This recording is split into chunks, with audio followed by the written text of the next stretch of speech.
আসসালামু আলাইকুম প্রিয় শিক্ষক ও শিক্ষিকাগণ, আপনারা কেমন আছেন? আশা করি অনেক ভালো আছেন। আপনারা থাম্বনেলটি দেখতেছেন।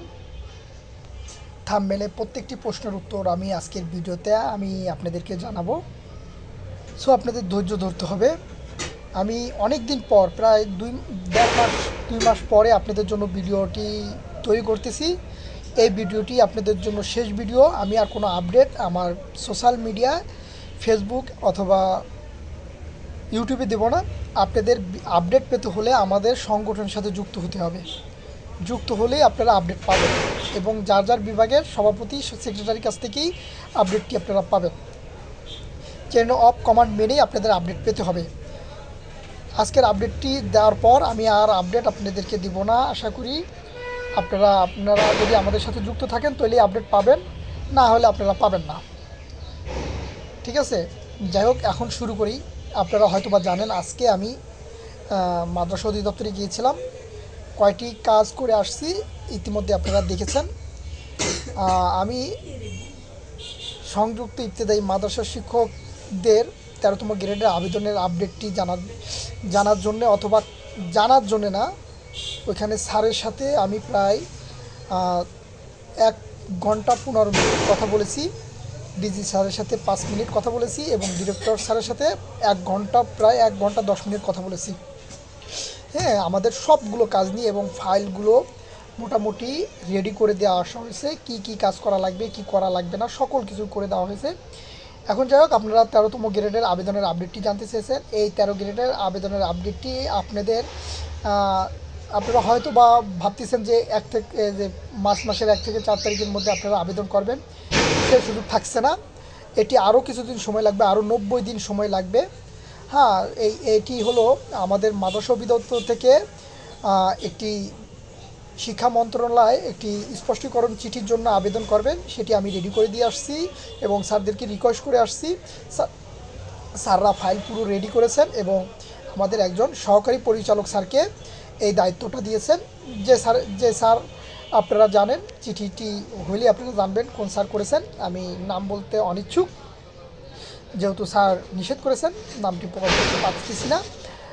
আপনারা কিছুদিনের মধ্যেই আপনারা জানতে পারবেন। স্যারকে 3 দিন সময় দেওয়া হয়েছে। আমি স্যারকে বলছি, স্যার আপনারা 1 সপ্তাহ সময় নেন, কোনো সমস্যা নেই। আপনারা এই চিঠিটা করে আমাদের যে স্পষ্টীকরণ চিঠিটা শিক্ষা মন্ত্রণালয়ে পাঠান। শিক্ষা মন্ত্রণালয় থেকে অনুমোদন হয়ে গেলে আমরা এটা করব। তা এটা একটু প্রসেসে সময় লাগবে। স্যার আমাকে বলেছেন 90 দিন সময় দেওয়া লাগবে। এই 90 দিনের মধ্যে তোমাদের এই কাজটা আমরা করে দেবো। কারণ শিক্ষা মন্ত্রণালয় থেকে স্পষ্টীকরণ চিঠি না পাওয়া পর্যন্ত আমরা এগুলো করতে পারবো না। যদি আমাদের তোমরা চাইতা, আমরা দিয়ে দিতাম। কারণ এখানে ইবতেদায়ী একটু ওরা ঝামেলা করছে। দেখেন, আমাদের ইবতেদায়ী মাদ্রাসা আমরা যারা নিয়োগ পেয়ে আসি তাদের 13তম গ্রেড দিছে, কিন্তু নতুন যারা যোগদান করতেছে তাদেরকে 16 গ্রেড দিছে। এই জন্য এই স্পষ্টীকরণ করাই লাগবে। না করে তারা ওই লিঙ্কটি তৈরি করতে পারতেছে না। এই লিঙ্কটি আমাকে বলছে যদি স্পষ্টীকরণ চিঠি দিয়ে দেয় আমি 1 ঘন্টার মধ্যে করে দেবো। যদি এটা ওইখানে 16 না থেকে যদি 13 থাকতো, তাহলে আমি এখনই তোমাদেরকে এই লিঙ্কটা তোমার সামনে 1 ঘন্টার মধ্যে করে দিতাম। হ্যাঁ, এবং স্যার সকল চিঠি রেডি করে ফেলছিল। আমি যে কাগজটা দিয়েছিলাম আবেদনটা, আপনারা জানেন আমরা 5 তারিখে একটা আবেদন দিয়ে আসছি। ওই আবেদনের উপরে স্যার লিখে দিয়েছিল যে এই 13তম গ্রেডের আবেদনের জন্য সুপারিশ করা হলো। ম্যামিসের প্রধান স্যার এটা লিখে দিয়েছিল এবং সই করে দিয়েছিল। এবং ম্যামিসের প্রধান যে সফটওয়্যারে কাজ করে, স্যারের নামটা বলা যাবে না, যে উপপরিচালক স্যারকে ডাকছিলেন। ম্যামিসে যে উপপরিচালক কাজ যার আন্ডারে থাকে ওনাকে ডাকছিল। উনি বলছিল, স্যার এইখানে 13 গ্রেড না না হওয়া পর্যন্ত, আমাদের মিটিং হয়েছে ডিজি স্যারের সাথে, 13তম গ্রেড না হওয়া পর্যন্ত আমাদের এই লিঙ্কটা আমরা তৈরি করতে পারতেছি না। কারণ পূর্বের শিক্ষকরা 13 গ্রেড পাচ্ছে, কিন্তু বর্তমান যে শিক্ষকরা আছে তারা 13 গ্রেড পাবে না। তারা সরাসরি 16 গ্রেডই পাবে। কারণ একজন ডিগ্রি পাস করে 13 গ্রেড পাবে, আরেকজন 16 পাবে। স্যার, এটা আমরা সরাসরি যদি দিই, পরবর্তীতে শিক্ষা মন্ত্রণালয় আমাদেরকে এটা বলবে আপনারা ব্যাখ্যা কেন চান নাই। সো এই জন্য আমাদের ব্যাখ্যা চাওয়া উচিত। তারপরে স্যার বললো যে আচ্ছা, তাহলে এই ব্যাখ্যা চাওয়ার জন্য কী করা লাগবে। তখন আমাদের সহকারী পরিচালক আছেন একজন, যিনি চিঠির ব্যাখ্যা দেবেন। স্যারকে আমার সাথে দেখাই দিল স্যার। তারপরে আমি এই স্যারকে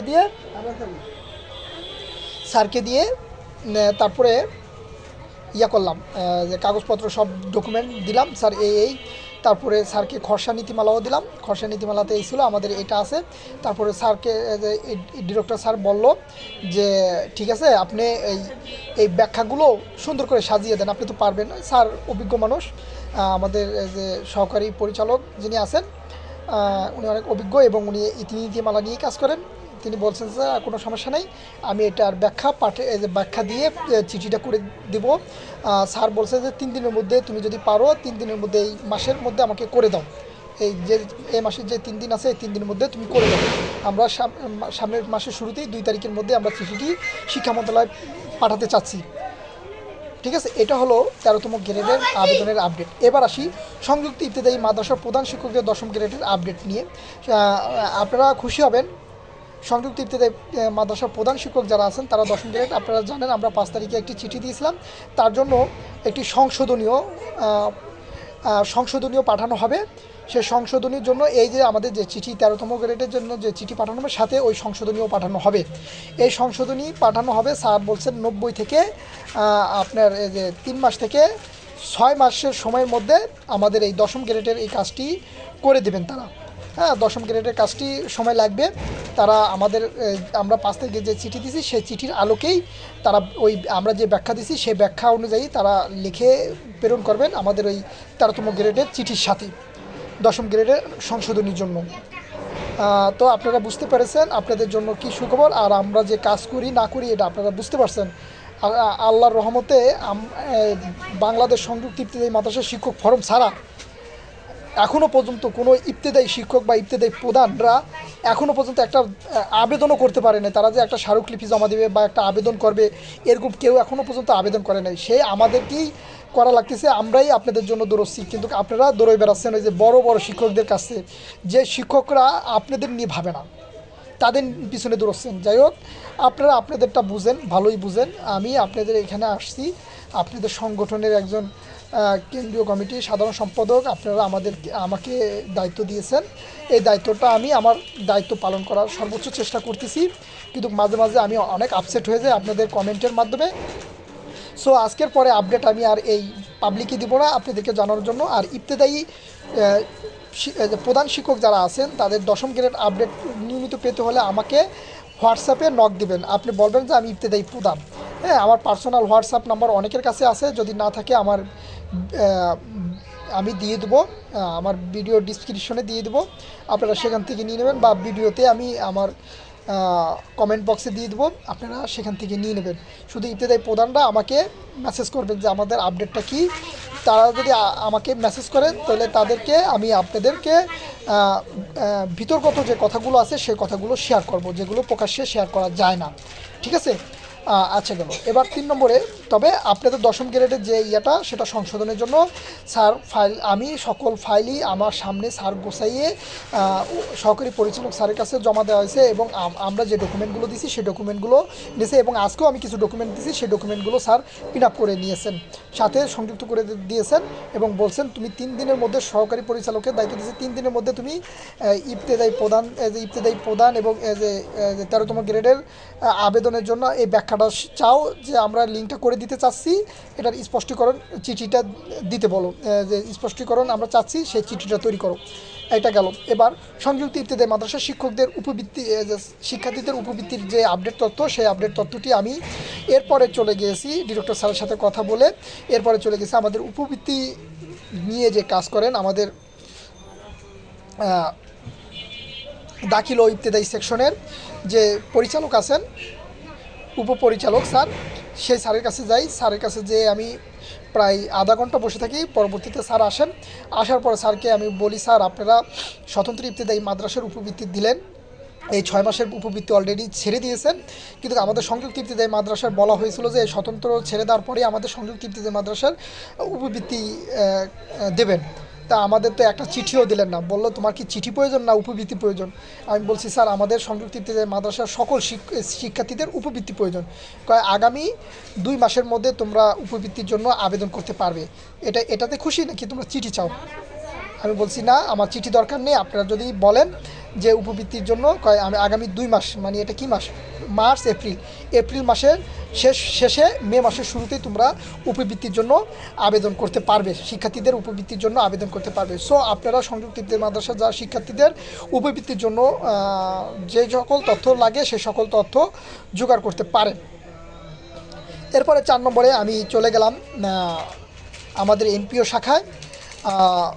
শাখায় চলে যাওয়ার পরে ইবতেদায়ী প্রদান কি কমিটির মাধ্যমে নিয়োগ হবে কি না সেটা জানার জন্যে তখন আমি স্যারকে প্রশ্ন করলাম। স্যারের কাছে দেখা হলো, যাওয়ার সাথে সাথে স্যার ছিল না, স্যারের অ্যাসিস্ট্যান্ট ছিলেন ম্যাডামকে জিজ্ঞেস করলাম, ম্যাডাম আমি তো একটা তথ্য জানার জন্য আসছিলাম, ইবতেদায়ী প্রদানটা কি কমিটির মাধ্যমে নিয়োগ হবে? যেহেতু আমাদের স্পষ্টীকরণ একটা যে চিঠি দিয়েছে যে এনটিআরসির বহির্ভূত সকল নিয়োগ কমিটি দিতে পারবে, সেইখানে কি ইবতেদায়ী প্রদানটা কি আসলে তাও কমিটির মাধ্যমে নিয়োগ হচ্ছে? তখন ম্যাডাম বলল না, এটি ইবতেদায়ী প্রদানরা না, 3য় এবং 4র্থ শ্রেণী যারা আছে 23টি পদ আছে তোমার আলিয়া মাদ্রাসার, 23টি পদের বিপরীতে তারা কমিটির মাধ্যমে নিয়োগ দিতে পারবে। 23টি পদ হলো আয়া, বুয়া, তারপরে আপনার এই যে কিরানি, দপ্তরি, তারপরে এই যে কম্পিউটার সহকারী, তারপরে আপনার পিওন, তারপরে আপনার নাইট গার্ড, অফিস সহকারী, এরকম অনেকগুলো পোস্ট আছে। এই পোস্টগুলো মানে 3য় এবং 4র্থ শ্রেণীর যে নিয়োগগুলো আছে সেই নিয়োগগুলো কমিটির মাধ্যমে হবে, যেটি এনটিআরসির বহির্ভূত। ইবতেদায়ী প্রদান কমিটির মাধ্যমে নিয়োগ হবে না। তখন আমি বললাম, তাহলে কমিটির মাধ্যমে নিয়োগ হবে না, তাহলে এখন তো এনটিআরসির মাধ্যমে নিয়োগ হচ্ছে না, তো এই নিয়োগটা তো বন্ধ করে রাখছেন আপনারা চিঠি দিয়ে, তাহলে এটা কী করা হবে? তখন উনি বলল, আমরা সর্বোচ্চ চেষ্টা করতেছি এনটিআরসির মাধ্যমে দিয়ে দেওয়ার জন্য, আমরা আবারও এনটিআরসির মাধ্যমে চেষ্টা করব দেওয়ার জন্য। এনটিআরসির সাথে আমাদের কথা চলতেছে, আমরা চেষ্টা করতেছি এনটিআরসিকে দেওয়ার জন্য, কিন্তু এনটিআরসি নিচ্ছে না। এনটিআরসিকে আমরা বারবার এখনও পরবর্তীতে আবারও বলবো এই ইবতেদায়ী প্রদানদেরকে এনটিআরসির মাধ্যমে নেওয়ার জন্য।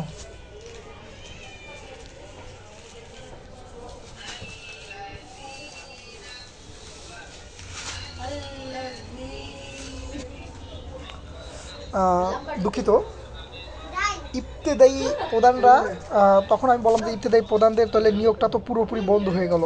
তখন বললো জি বন্ধ হয়ে গেছে, এনটিআরসিকে দেওয়ার চেষ্টা করতেছি আমরা, এনটিআরসিকে আমরা সর্বোচ্চ চাপ সৃষ্টি করতেছি, তারা যদি নিয়ে নেয় তাহলে আমরা আর এটা তাদেরকে দেওয়ার জন্য চেষ্টা করতেছি। যদি তারা একেবারে আমাদের কথা না শুনে পরবর্তীতে আমরা পরবর্তী পদক্ষেপ নেব। সেটির জন্য আমি বললাম, তো স্যার কত সময় লাগতে পারে? এটি তো আসলে একটু সময়ের ব্যাপার, এটি লাগতে পারে, এটা কত সময় লাগতে পারে আমরা বলতে পারি না, আমরা চেষ্টা করতেছি এনটিআরসিকে দিয়ে দেওয়ার জন্য, আমরা সর্বোচ্চ চেষ্টা করতেছি। যদি এনটিআরসি নিয়ে নেয় তাহলে তো নিয়ে নিল, আর যদি না নেয় তাহলে আমরা পরবর্তীতে ওই চিঠিটি উদ্র করব, যে চিঠিটি আমরা স্থগিত করেছিলাম, ওই চিঠিটি উদ্র করে পরবর্তীতে আপনাদেরকে চিঠির মাধ্যমে জানিয়ে দেব। সো আজকের আপডেটটি আপনারা পেয়ে গেলেন। সো আপনারা বুঝতেছেন আমি কিন্তু আর আপডেট নিয়ে আসবো না। আপডেট পেতে হলে আমাদের সংগঠনের সাথে যুক্ত হতে হবে আপনাদেরকে। আর ইবতেদায়ী প্রধান যারা আছেন তাদেরকে তো বললামই, আপনারা পার্সোনালি আমাকে ফোন দেবেন না, আপনারা মেসেজ করবেন যে আমি ইবতেদায়ী প্রধান অমুক প্রতিষ্ঠানের সংযুক্ত, তাহলে আমি তাদেরকে আলাদাভাবে যে কিছু কথা আছে যেগুলো বলতে পারিনি সেগুলো আপনাদের সাথে আমি শেয়ার করব। সো আজ রাখি, আল্লাহ হাফেজ, আসসালামু আলাইকুম রহমতুল্লাহি ওয়া বারাকাতুহু।